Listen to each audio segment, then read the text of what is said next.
Exercise 5.2 question number 1। पहला question इसका है, how will you rewrite Euclid's fifth postulate so that it will be easy to understand.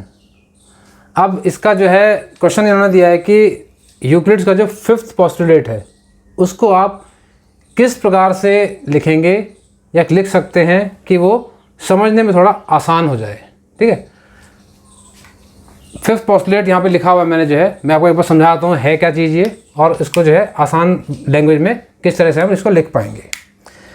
ये बात किसी कह रहा है, पहले तो मैं बात बताता हूँ आपको, जो है ये बात कर रहा है दो लाइंस के बारे में जिसको एक तीसरी लाइन ने कट कर दिया है। ठीक है, ये कह रहा है कि अगर दो लाइंस को एक तीसरी लाइन कट करती है और उस केस में हम देखते हैं कि इसके जो इंटीरियर एंगल्स हैं, ठीक है, इस साइड के इंटीरियर एंगल ये एक्स है इसका, ये वाई है। इस साइड इंटीरियर एंगल का सम इसका कितना है, एक्स प्लस वाई। इस साइड का इंटीरियर एंगल इसका एक पी है, इसका एक एंगल क्यू है। ठीक है, इस साइड के इंटीरियर एंगल का सम क्या है, पी प्लस क्यू। तो ये कहता क्या है, ये कहता है यदि कोई दो लाइंस को एक तीसरी लाइन कट करे और जो इंटीरियर एंगल उसके बने, ठीक है, एक साइड में जो इंटीरियर एंगल बने वो एंगल का सम जिस भी साइड में 290 एंगल्स से कम होगा। 290 एंगल्स से मतलब क्या हुआ, 90 plus 90 is equal to 180 degree. ये बात कर रहा है 180 डिग्री एंगल की, लेकिन उसको बोल किस तरह से रहा है, ये बोल रहा है जो है 290 एंगल्स। अब इसको समझो जरा, इसके स्टेटमेंट को, इसकी जो है, if a straight line falling on two straight lines, एक स्ट्रेट लाइन, ये जो वर्टिकल लाइन दिख रही है इसकी बात कर रहा है, falling on two straight lines. अब ये हॉरिजॉन्टल दो स्ट्रेट लाइन्स की बात कर रहा है, तो एक straight line falling on two straight lines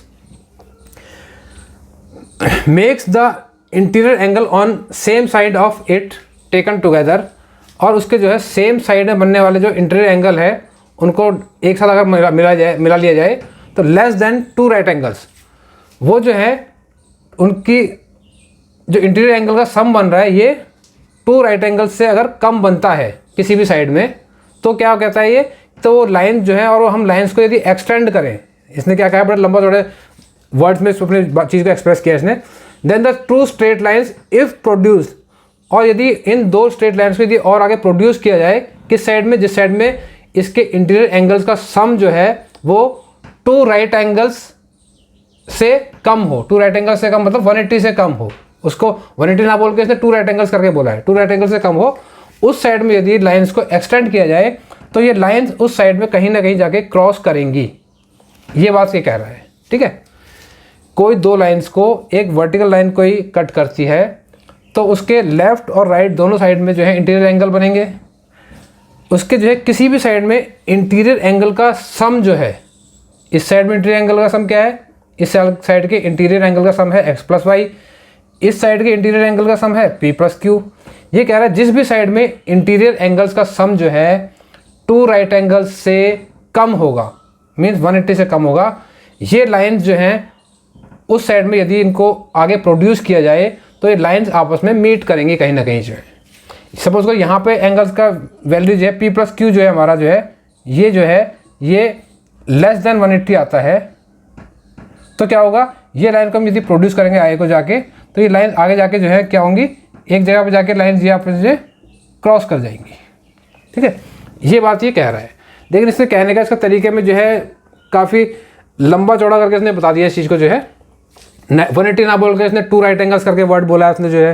ठीक है, तो इसमें जो है थोड़ा इसको हम एक सिंप्लीफाइड फॉर्म में इसको हम जो है आसानी से लिख सकते हैं। तो सिंप्लीफाइड फॉर्म क्या इसकी हो सकती है, इसको हम सिंप्लीफाइड फॉर्म में किस तरह से लिख सकते हैं, तो इसको हम जो है अपने वर्ड्स में किस तरह डिफाइन करेंगे, थोड़ा सिंप्लीफाइड वर्ड्स में कैसे लिख सकते हैं। इसमें हम लिख सकते हैं इसको जो है,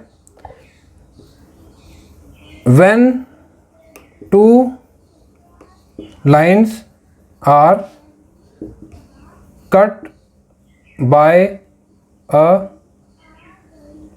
line, when two lines are cut by a line such that the sum of sum of interior angle on one side is less then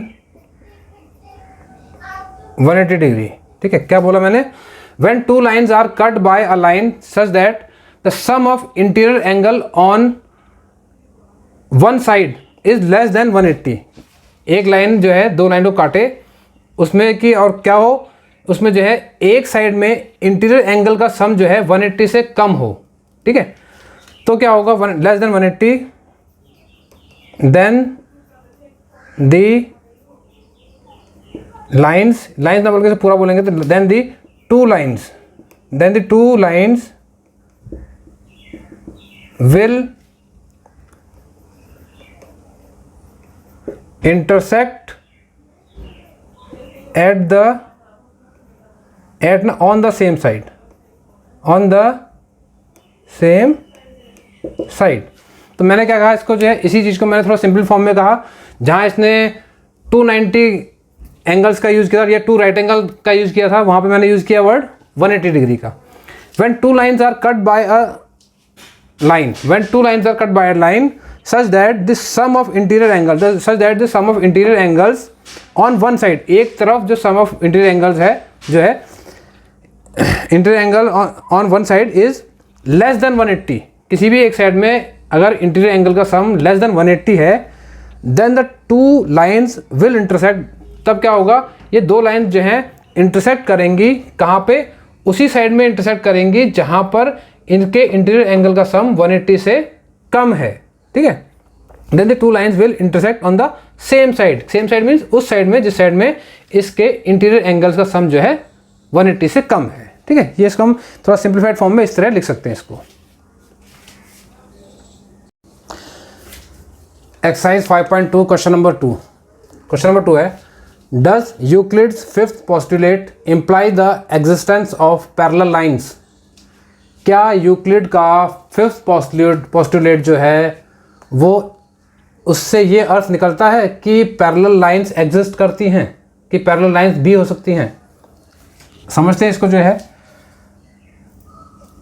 इसकी जो फिफ्थ पोस्टुलेट है वो कहता क्या है? पहले तो ये देखो, वो ये कहता है दो लाइंस को एक तीसरी लाइन ने कट किया और इसमें जो है क्या होंगे? इंटीरियर एंगल बनेंगे। दो एंगल इस साइड बने और दो एंगल इस साइड बने। ठीक है, हमें पता है कि इंटीरियर एंगल जो बनते हैं ये, इनका टोटल सम कितना होता है? इनका सम जो है जैसे यहाँ पर हम देखेंगे तो ये 180 और 180। ठीक है, टोटल हमारा कितना बनेगा? टोटल हमारा जो है इंटीरियर एंगल का सम जो होता है वो होता है 360 डिग्री। ये इंटीरियर एंगल का सम है।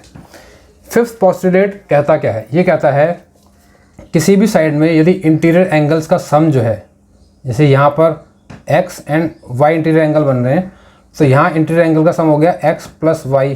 ठीक है, यहाँ पे बन रहे हैं p एंड q, तो यहाँ इंटीरियर एंगल का सम हो गया p plus q। Fifth postulate के अनुसार ये कहता है कि यदि किसी भी साइड में इन इंटीरियर एंगल्स का सम जो है ये लेस देन 180 होगा, तो क्या होगा? ये लेस देन 180 होगा तो ये लाइंस, इसका मतलब उस साइड में टिल्ट हैं, उस साइड में झुकी हुई हैं, और आगे बढ़ाने पर उस साइड में क्या होंगी? ये आगे जाके जो है ये आपस में मिल जाएंगी, एक पॉइंट पे जाके एक दूसरे को क्रॉस करेंगी। ये इसने कहा है। जहाँ पर भी ये एंगल जो है इनका इंटीरियर एंगल का सम जो है, इंटीरियर एंगल का सम 180 से कम हो जाएगा, वहाँ पे लाइनें इसका मतलब टिल्टेड होंगी और ये जो है आगे जाके किसी न किसी पॉइंट पे जाके मिल जाएंगी। ये हमारा जो है इसकी स्टेटमेंट कहती है। ठीक है, इससे हमें इस बात का भी पता लगता है कि इसका मतलब पैरेलल लाइंस भी हो सकती हैं, क्योंकि इसकी स्टेटमेंट क्या कह रही है? स्टेटमेंट कह रही है इंटीरियर एंगल का सम लेस देन 180। हमें पता है टोटल इंटीरियर एंगल जो होते हैं, angle P plus angle Q plus angle X plus angle Y में अगर करूं तो ये बनता है 360 डिग्री। ये 360 डिग्री बनता है। अगर ये सम जो है हमारा जो है, सपोज करो 180 से कम आया x प्लस वाई जो है, ठीक है, x प्लस वाई 180 से कम आया, तो बाकी जो एंगल जो यहाँ सपोज करो 170 आया है इस साइड पे, सपोज करो तो ये क्या होगा, वो 10 डिग्री का एंगल यहाँ बढ़ चुका होगा, यहाँ क्या आएगा, यहाँ 190 आएगा। मीन्स इसका और इसका सम हमेशा जो है कितना आएगा, 360 आना चाहिए। 190 प्लस 170 आ गया, तो कितना हो गया हमारा, ये 360 एंगल अब हमारा बन गया।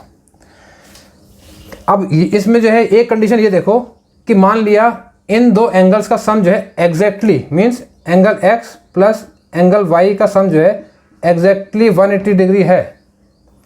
उस केस में एंगल P और एंगल Q का सम कितना होगा, वो भी एग्जैक्टली 180 डिग्री होगा, क्योंकि 180 कितना हो गया, 360 हो गया, और सम ऑफ इंटीरियर एंगल्स हमारा 360 ही होता है। तो ऐसा केस भी तो पॉसिबल है जहाँ पर कि राइट साइड का एंगल भी 180 हो, लेफ्ट का भी 180 हो। उस केस में तो कहीं पर भी जो है इसका एंगल लेस देन 180 नहीं आएगा, ना राइट साइड में लेस देन 180 आएगा, ना राइट साइड में लेस देन 180 आएगा। तो इसका मतलब ये लाइनें ना तो राइट साइड में मिलेंगी क्योंकि वो कंडीशन को फुलफिल नहीं कर रही, लेस देन 180 नहीं है, ना लेफ्ट साइड में फुलफिल कर रही है कंडीशन, वहाँ पर भी वो लेस देन 180 नहीं है। तो ऐसे में क्या होगा, वो दोनों लाइन्स क्या होंगी, आपस में एक दूसरे के एग्जैक्टली पैरेलल होंगी। वो लाइन जो है कहीं भी जो है क्रॉस नहीं करेंगी, इनको कितना भी बढ़ा लो आगे को जो है ये पैरेलल ही चलती जाएंगी, इस साइड भी ये पैरेलल ही चलती जाएंगी। ठीक है, तो इसका मतलब ये जो बात इसने कही कि इस यूक्लिड्स के फिफ्थ पोस्टुलेट से क्या ये अर्थ निकलता है कि पैरेलल लाइन एग्जिस्ट करती हैं, तो आंसर इसका क्या होगा, यस। किस केस में होगा ऐसा, पैरेलल लाइन्स कब आएंगी, जब जो है राइट साइड के इंटीरियर एंगल्स का सम और लेफ्ट साइड के इंटीरियर एंगल्स का सम दोनों का इक्वल हो जाएगा। इक्वल कब हो सकता है, केवल एक केस में हो सकता है कि लेफ्ट साइड में भी इंटीरियर एंगल का सम 180 हो और राइट साइड में भी इंटीरियर एंगल का सम 180 हो। उस केस में ये लाइनें कहीं भी झुकी हुई नहीं होंगी और ये एक दूसरे के एग्जैक्टली पैरेलल होंगी और ये पूरी पैरेलल ही चलती जाएंगी, कहीं क्रॉस नहीं करेंगी।